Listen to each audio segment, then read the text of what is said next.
To use EcoShift, you need to gather a little bit of data each month. I'm going to show you a really easy way to do that. When my utility bill arrives, that's my trigger that it's time to enter my data into EcoShift.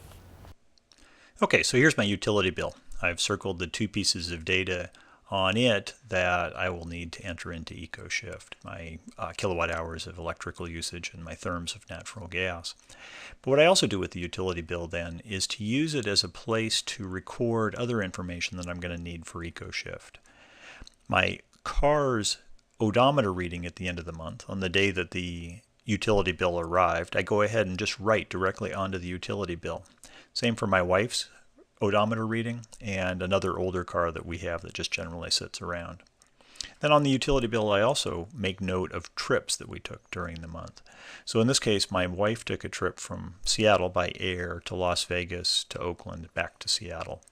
And during that trip she used a rental car and consumed 8 gallons of gasoline. So now what I have is the utility bill with the home information as well as notes showing me all of the other information I need to do the data entry into EcoShift. Okay, now from the notes that we've created on the utility bill, we can go ahead and enter data into EcoShift. Electrical data.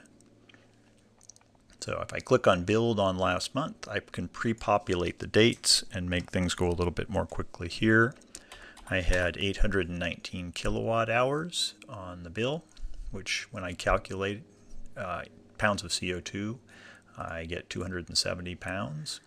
That number appears over here after I click Save. So that's complete. We can enter a car. So I'll build on last month. You can see my odometer reading from the previous month shows up here, and the only thing I need to enter is my new odometer reading. Click Calculate, and I get pounds of CO2, and can click Save, and that new piece of data appears here as well. Close this source.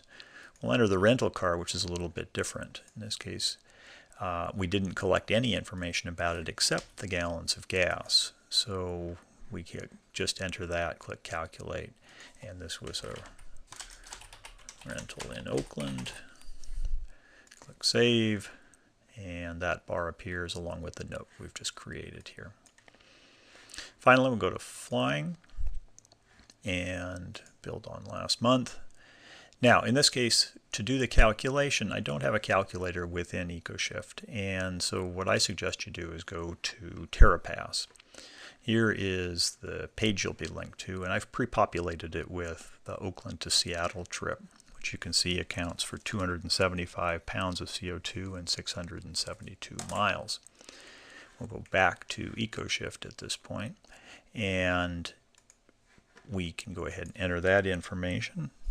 672 miles, 275 pounds, and this is one person, one way, Oakland to Seattle. Save, and that bar appears here. And that's how data entry works.